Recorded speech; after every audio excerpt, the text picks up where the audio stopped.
সর্ববৃহৎ সাংবিধানিক ও গণতান্ত্রিক দেশের পশ্চিমবঙ্গ রাজ্যে যোগ্য শিক্ষাকর্মীদের ওপরে যে অন্যায় এবং সুপ্রিম কোর্টের দ্বিচারিতামূলক রায় এবং অসাংবিধানিক যে রায়, তার সঙ্গে সঙ্গে বর্তমানে হাইকোর্টের বরিষ্ঠ আইনজীবীদের সমস্ত শিক্ষাকর্মীদের যে গুলিয়ে দেওয়ার প্রচেষ্টা, সেই সঙ্গে সঙ্গে আরও যারা সমাজবাদী লোকজন আছে তারা ইউটিউবে যোগ্য শিক্ষাকর্মীদের সকলকে অযোগ্য বলার প্রয়াস, সেই সঙ্গে সঙ্গে সরকারের আধিকারিক সহ সরকারের সুপ্রিমোর যোগ্য নন টিচিংদেরকে গুলিয়ে দেওয়ার যে প্রচেষ্টা, সেই প্রচেষ্টার দরুন আজকের যোগ্য শিক্ষাকর্মীরা চাকরিচ্যুত এবং বর্তমানে তাদের 3 মাসের বেতন বন্ধ।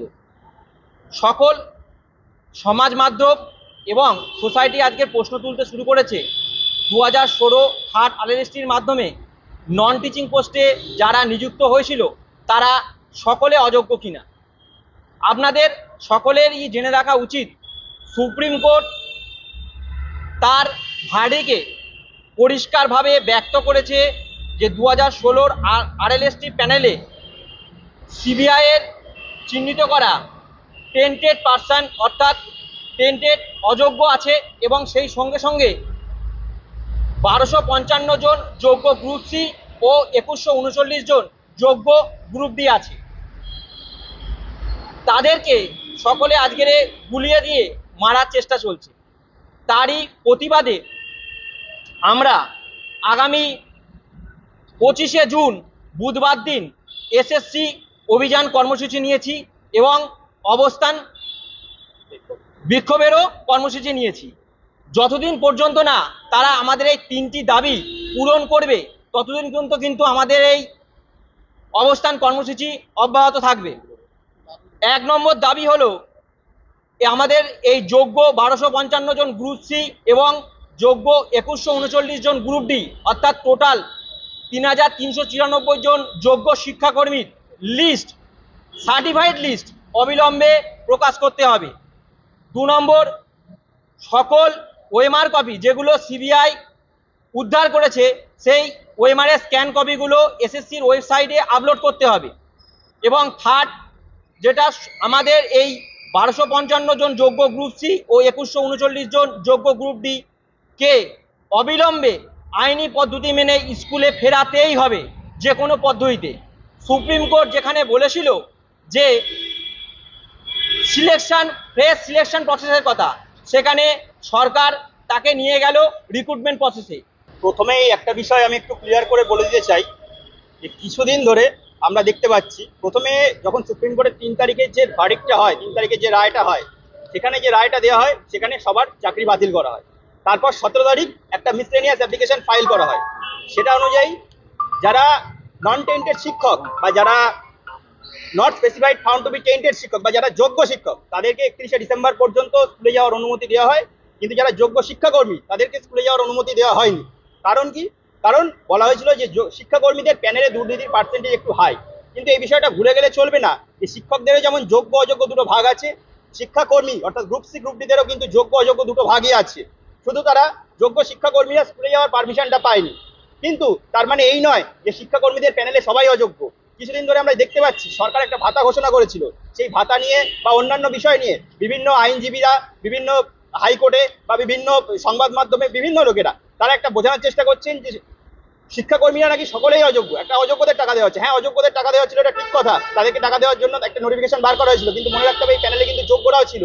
আমরা যারা যোগ্য 1255 জন যোগ্য গ্রুপ সি এবং 2139 জন যোগ্য গ্রুপ ডি, যাদের নাম কোনো সিবিআই লিস্টে নেই, কোনো ওএমআর ম্যানিপুলেশন, কোনো সাদা খাতা র্যাঙ্ক জাম্প কোনো কিছুতেই নেই, তারা বারবার প্রথম থেকে সরকারকে দাবি জানিয়ে এসেছিলাম যে আমরা যেহেতু যোগ্যতার সঙ্গে চাকরি পেয়েছি, স্বচ্ছতার সঙ্গে চাকরি পেয়েছি, আমরা কোনো ভাতা চাই না, আমরা অবিলম্বে আমাদের চাকরিতে বহাল করতে চাই, আমাদেরকে চাকরিতে যেন বহাল করা হয় সমস্ত আইনি পদ্ধতি মেনে। সেটা আমাদের প্রথম এবং প্রধান দাবি ছিল, এখনো সেই দাবিটা আছে।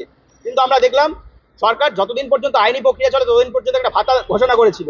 আমরা সেখানেও বলেছিলাম যে এই ভাতাটা যেন শুধুমাত্র যোগ্যদের দেওয়া হয়, কারণ এখানেও যদি অযোগ্যদের মেশানো হয় তাহলেও তো হাইকোর্টের প্রশ্নের মুখে পড়বে। এবং সেটাই হয়েছে।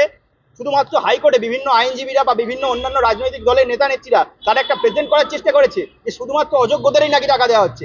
এটা করে আমাদের যোগ্য যারা শিক্ষাকর্মী আছে তাদের প্রচন্ড পরিমাণ সম্মানহানি হচ্ছে এবং অন্যান্য বিভিন্ন সমস্যার মধ্যে তো আমরা আছি, যেহেতু আমাদের বেতন বন্ধ। আমরা সরকারকে এর আগে বহু রকম ভাবে বুঝিয়েছি, শিক্ষামন্ত্রীকে বহুবার চিঠি দিয়েছি, বহুবার মুখ্যমন্ত্রী দপ্তরেও চিঠি দিয়েছি। আজকেও আমরা চিঠি নিয়ে শিক্ষামন্ত্রীকে দেওয়ার জন্য এসেছি, যেখানে বলা থাকবে যে আপনারা শুধুমাত্র যোগ্য 3394 জন শিক্ষাকর্মীর জন্যই যা ব্যবস্থা করার করুন।